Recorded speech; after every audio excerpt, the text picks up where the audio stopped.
I finally understood the true meaning of the phrase, death by 1,000 paper cuts. It wasn't a single catastrophic event that shattered my world, but a slow, agonizing bleed out of my spirit over the course of 4 years, a gradual erosion of everything I believed our marriage to be. Each ignored gesture, every forgotten milestone, and all the silent evenings piled up into a mountain of evidence that I was no longer loved, that I was merely a convenient fixture in a life she had built for herself, a life that increasingly had no room for me. My name is Daniel. I'm 38 years old, and for the last 12 years, 10 of them as husband and wife, I had clung to belief that Anna, 37, was my destiny, my partner in every sense of the word. We have a son, Liam, who is 6 years old and the one constant source of pure, uncomplicated joy in my existence, the beacon that guided me through the darkest of these days. From the outside, our life in our comfortable suburban Boston home was the picture of success, a curated image of achievement and happiness. We had the careers, me as a project manager for a nonprofit, a role that fulfilled me but didn't pad our bank account, and her as a high-powered financial analyst whose bonuses paid for our vacations and home renovations.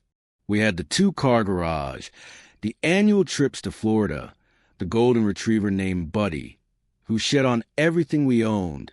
We were the couple you'd point to and say, they've made it, a testament to hard work and partnership. My job, while less lucrative, offered immense flexibility, allowing me to work from home most days, an arrangement that had initially felt like a privilege. This setup naturally placed me as the primary caretaker for Liam, the chief operating officer of our domestic life. I was the one who packed his lunches, helping him spell his name on the napkin I tucked inside, who helped with his kindergarten homework, sounding out letters and counting blocks, who took him to swimming lessons and cheered from the sidelines, and to pediatrician appointments where I held his hand during shots. I was the architect of pillow forts on a rainy Sunday, and the storyteller who brought dragons and knights to life every night before bed. Anna's career was more demanding, requiring her to be in the city office 4 days a week and taking her on business trips to Chicago and New York at least once a month, leaving a faint trace of her perfume in the air and a void in our home. I never resented the division of labor, not in the beginning. I genuinely loved the unstructured, precious time with my son. I took immense pride in creating a warm, stable home for him, a haven where he felt safe and loved, where the biggest crisis was a broken crayon.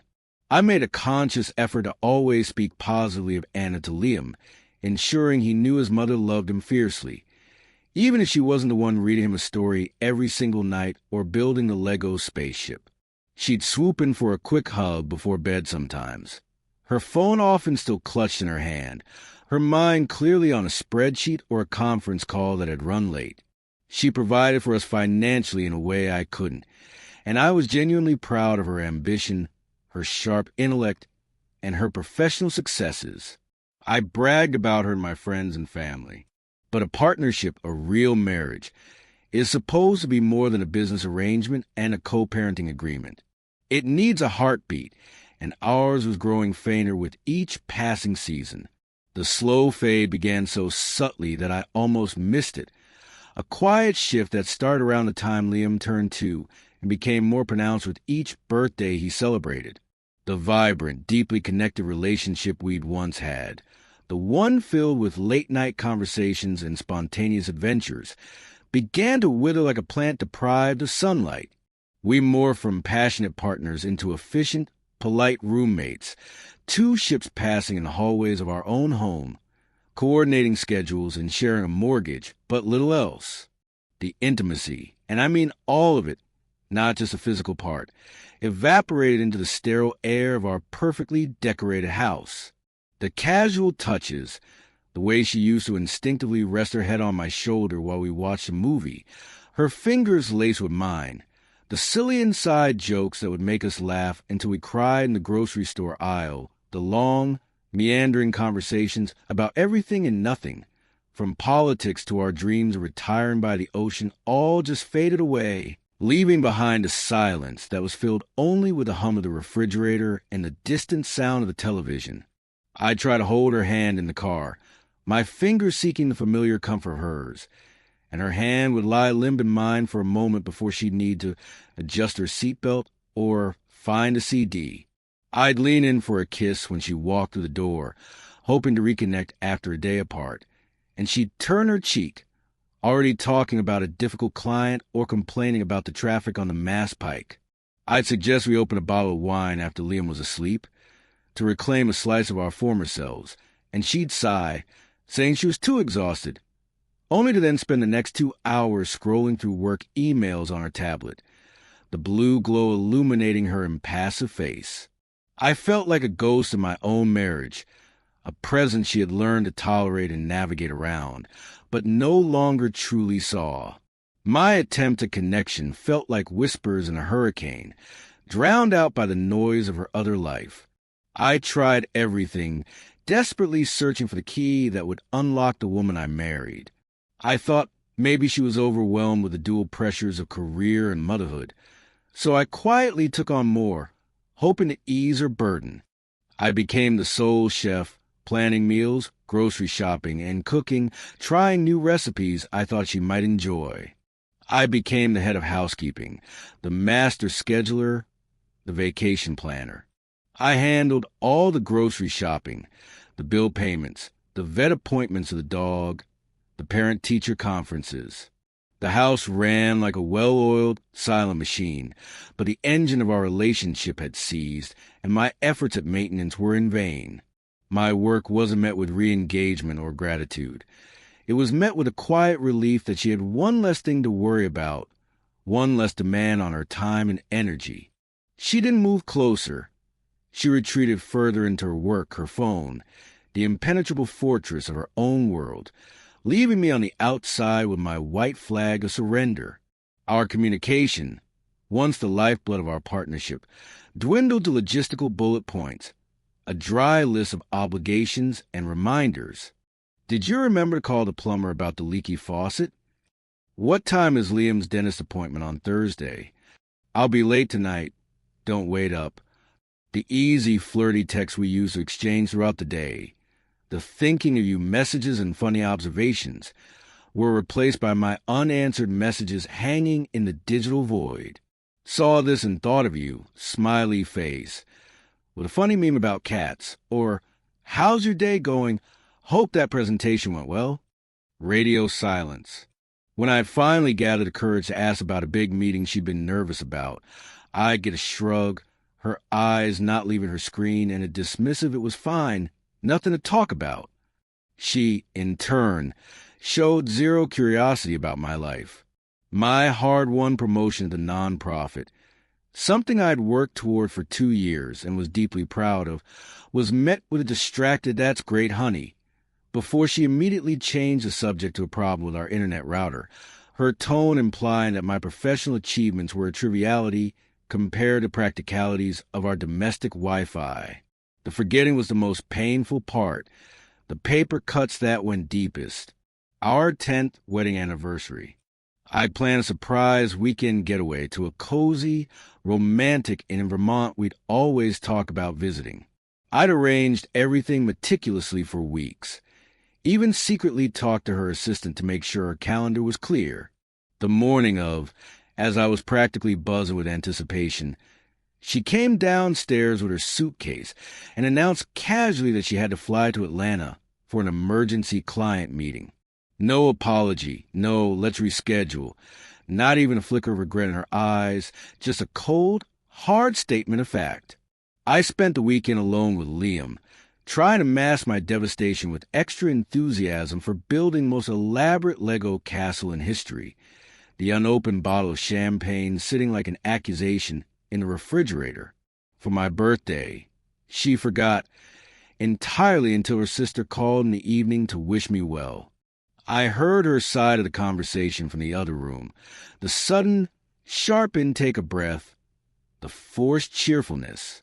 She came home that night, over an hour later, with a generic, overpriced bottle of scotch from the airport duty-free, despite knowing perfectly well that I'm more craft beer guy and have been for the entire 12 years she's known me. The gift was a transaction, an obligation checked off a list, a hollow symbol that screamed, I don't know you anymore. The thought, the care, the love, the very essence of gift-giving was entirely absent, and its absence was a louder statement than any words could have been. The weight of it all became unbearable. I started seeing a therapist for my own mounting anxiety and feelings of profound worthlessness. When I, after mustering weeks of courage, tentatively suggested couples counseling as a way to bridge the ever-widening gap between us, Anna reacted as if I'd suggested we publicly flog ourselves in the town square. I am not the problem here, Daniel, she said, her voice like ice, her gaze cold and dismissive. I don't need some stranger to dissect my brain and tell me what's wrong with me. My life is stressful enough without having to rehash every little thing. I tried, my voice trembling, to explain it was about us, about finding a shared language again, about learning how to navigate back to each other in the dark, but the wall she had built was impenetrable, and my words just bounced back at me, leaving me feeling more alone than ever. I felt like I was screaming into a void, my voice raw and hoarse, but no sound was coming out, or perhaps she had simply chosen to stop listening. I tried giving her space, thinking my constant attempts at connection were smothering her. I tried planning elaborate romantic dates, buying tickets to shows she used to love, booking tables at new, trendy restaurants. I tried initiating difficult, heartfelt conversations, laying my vulnerabilities bare on the floor between us. The pattern was always, relentlessly the same, a brief, almost frantic flurry of effort on our part for a week or two, a planned date night, a few stilted questions about my day over dinner, a perfunctory, joyless physical encounter that felt more like a duty than a connection, before the inevitable, gravitational slide back into the cold, familiar state of indifference. After one particularly painful late-night talk where I laid my soul bare, confessing my profound loneliness and the crushing fear that I was losing her, she actually looked at me, not with compassion, but with annoyance, and accused me of being needy and emotionally draining. That was the moment something fundamental in me finally broke.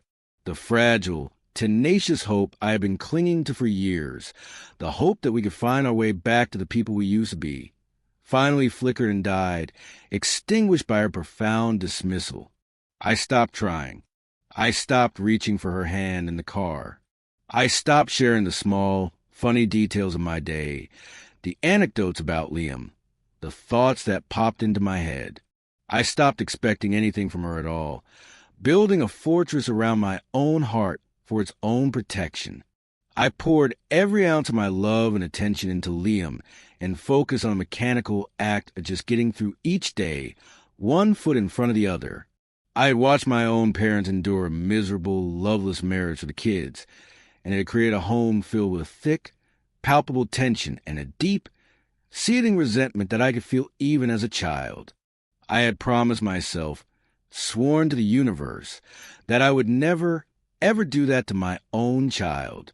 The sight of my son starting to notice our lack of affection, asking me once in a small, serious voice, "Daddy, why don't you and Mommy kiss any more like they do in the movies?" was a final, brutal push I needed. It was no longer about my pain. It was about his perception of love, and I would not let him learn this broken model. Quietly, secretly, with a sense of grim determination, I met with a lawyer. I sat in a sterile office and learned about my rights, the cold, hard financial realities of divorce, and the intricate, often brutal process of determining custody. It felt like planning a prison break from a prison I had helped build. I started looking at 2-bedroom apartments in our school district, places that felt small and impersonal but held the promise of peace. I knew I couldn't afford our house on my own, but I could manage a smaller place, a clean slate, a fresh start for me and Liam, a home where the air wasn't heavy with disappointment. I had an exit plan, a lifeline out of the emotional quicksand I had been drowning in for years, and just having it gave me a sliver of strength. One evening, after I put Liam to bed, listening to his even, sleeping breaths over the baby monitor, I found Anna on the couch, typing furiously on her laptop, the blue light etching harsh lines on her face. The silence in the room was deafening, a physical presence between us. I took a deep, shuddering breath, my heart hammering against my ribs, and told her I was leaving.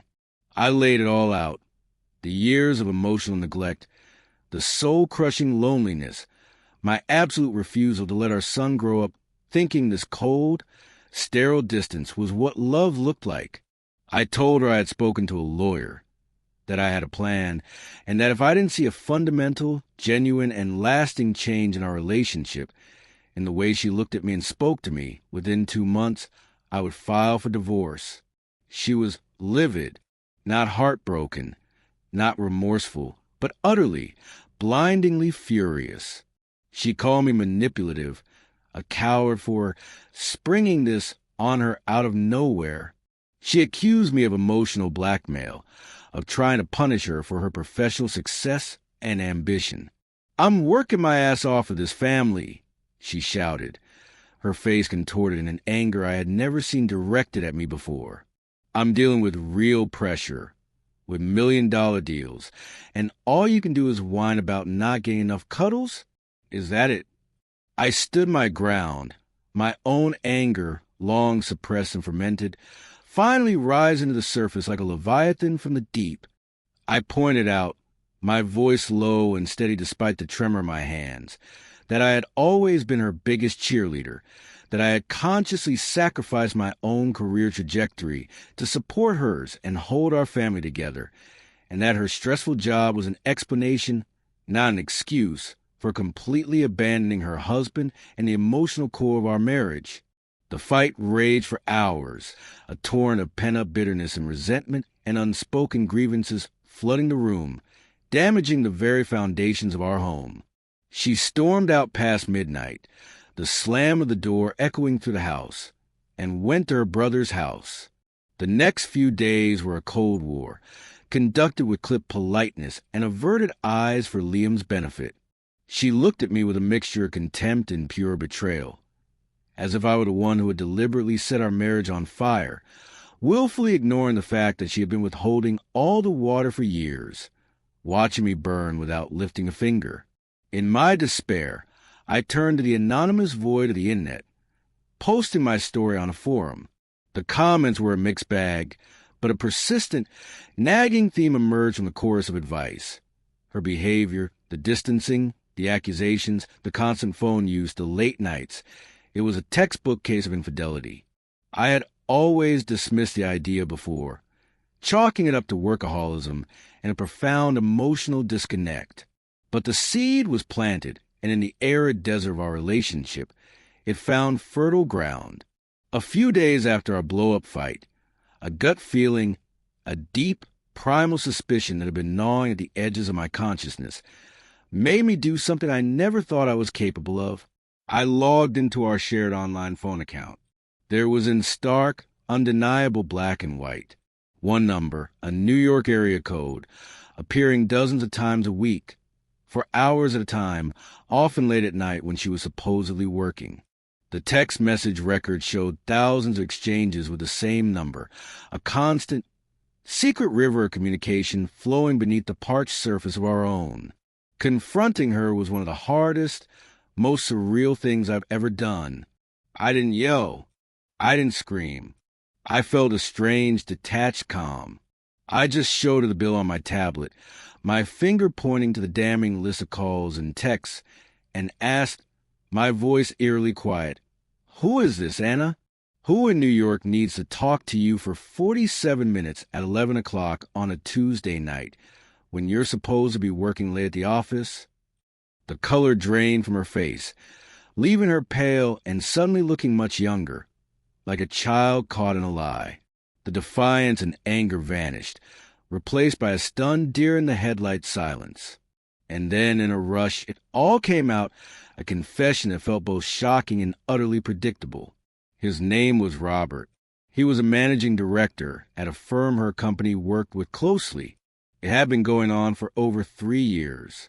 It started as a friendship, a meeting of the minds over business lunches. He understood the pressures of her job in a way I never could. He made her feel alive and appreciated again. She claimed she never meant for it to happen, that she'd been feeling insecure and invisible after Liam was born, and that I was so busy with him, effectively blaming me for her betrayal. She was reading from the classic cheater script, word for word, and the breathtaking cliché of it all was almost as insulting as a betrayal itself. A strange, almost supernatural calm settled over me. The mystery was solved.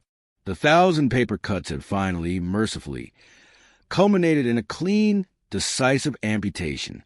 There was no more ambiguity, no more room for hope or for doubt.